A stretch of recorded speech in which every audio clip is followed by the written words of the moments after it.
ప్రధానంగా ముల్కీ రూల్స్ మీదనే ఉండేది. ఒక విచిత్రమైనటువంటి పరిస్థితి ఏంటంటే ముల్కీ రూల్స్ పేరిటనే అసలు అందులో పాల్గొన్న వాళ్ళు చెప్తే కళ్ళకు నీళ్లు వస్తాయి. మనకు రాజ్భవన్ గేట్ ఎదురుగా ఒక సంఘటన,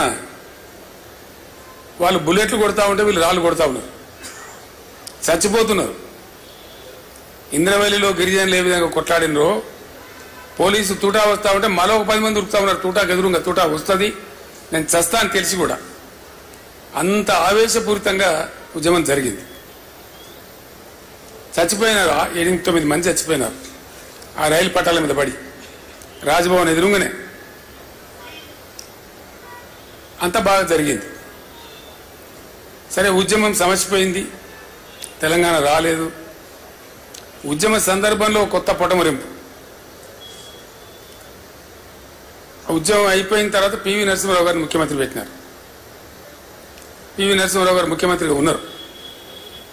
ఆయన కూడా తెలంగాణ బిడ్డ. ఆయన 2 రాష్ట్రాలు కలవాలని ఉండే ఆయనకు పాపం విశాలాంధ్రలో ఏదో గొప్ప జరుగుతుందని ఆయన కూడా ఆశపడ్డాడు. కానీ మోసం జరిగింది. ఆయన మనసులో ఉంది. ముల్కీ రూల్స్కు సంబంధించిన అంశం పోరాటం నుంచి, ఉద్యమ రూపం నుంచి పోయి లీగల్ బ్యాటిల్గా మారి సుప్రీంకోర్టులో పెండింగ్లో ఉంది. కరెక్ట్గా 73లో పివి గారు ముఖ్యమంత్రిగా ఉండే టైంలో సుప్రీంకోర్టు తీర్పిచ్చింది తెలంగాణకు అనుకూలంగా. Mulki rules shall continue for Telangana అనగానే ఆంధ్రాలో జయాంధ్ర మూమెంట్ పెట్టారు. జయాంధ్ర ఉద్యమం పెట్టి చాలా ఘోరంగా జరిగింది. అది కూడా అక్కడ కూడా 60-70 మంది చనిపోయినారు పోలీస్ కాల్పులలో. వందలాది వేలాది మంది అరెస్టులు అయినారు. చాలా ఒక 5-6 నెలల పాటు బీభత్సంగా జరిగింది. అది కూడా మళ్ళీ ఢిల్లీ ఆ ఆంధ్ర ప్రాంతంలో జరిగిన ఉద్యమాన్ని మాత్రమే పరిగణలోకి తీసుకొని సుప్రీంకోర్టు తీర్పును కాలరాస్తూ రాజ్యాంగ సవరణ చేసింది. నేను ఎందుకు చెప్తున్నా ఈ అంశం ప్రధానంగా అంటే 69లో ఉద్యమం కూలిపోయి నిరాశకు గురైన తెలంగాణ ఇక లెవ్వలే.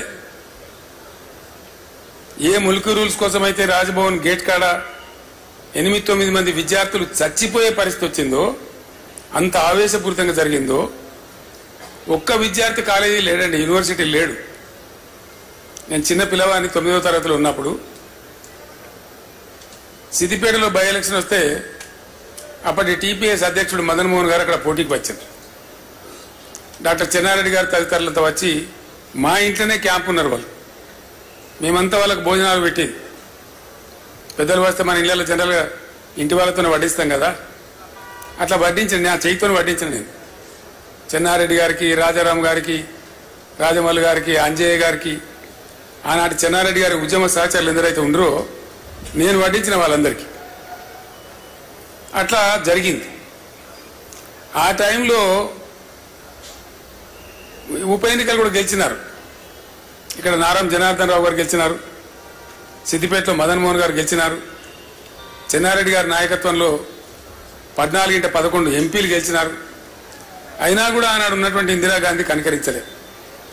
కానీ మళ్ళీ అదే ఆంధ్ర ప్రాంతంలో ఉద్యమం వస్తే సుప్రీంకోర్టు తీర్పును కూడా కాలరాసి కర్కశంగా రాజ్యాంగ సవరణ చేసి ముల్కీ రూల్స్ను రద్దు చేసినారు. రద్దు చేస్తే కలిగిన బాధ ఏంటంటే ఉద్యమ స్వరూపాన్ని మనం ఒకసారి అనాలిసిస్ చేస్తే ఇక్కడ ఎవ్వడు కుయ్యమనిలే కుట్టుకుమనిలే, అంత నిస్తేజం అయిపోయింది తెలంగాణ. అసలు మాట్లాడిన లేడు. ఆనాడు ఆమోస్ గారు అని చెప్పి టీఎన్జిఓ నాయకుడు ఉండేవాడు, టీఎన్జిఓ అధ్యక్షుడు. ఆయనను కూడా చాలా భయంకరంగా వేధించినారు. పీడీ యాక్ట్ పెట్టినారు, ఉద్యోగం తీసేసినారు, ఎక్స్పెల్ చేసినారు, నెలల తరబడి జైల్లో పెట్టినారు. కానీ ఆయన రాజీ పడలే. ఆమోస్ గారు కూడా, ఆయన కూడా గొప్ప పోరాట యోధుడు. టీఎన్జిఓలు నిజంగా చాలా గొప్పవాళ్ళు. ఎందుకోసం అంటే టీఎన్జిఓకు చాలా మందికి తెలియదు ఈ విషయం. బ్యాచిలర్ క్వార్టర్స్ ఉంటారు కదా మొజాంజాయి మార్కెట్లో, ఆ బ్యాచిలర్ క్వార్టర్స్ కట్టింది ఎవరంటే నిజాం రాజు. ఆ రోజు టీఎన్జిఓలు పోయి అడిగితే నిజాం రాజు ఒక ఆఫీస్ కేటాయించినాడు. ఎక్కడ? Bachelor quarters. ఇప్పుడు కూడా ఉంది ఆఫీస్ టీఎన్జిఓలకు. గాంధీ భవన్ పక్కన ఉండే ఆఫీస్ అని అనుకుంటారు చాలా మంది తెలియక. ఈవెన్ నౌ టీఎన్జిఓలకు ఆ కార్యాలయం ఉంది. సో ఆనాటి ఇవ్వలే వాళ్ళు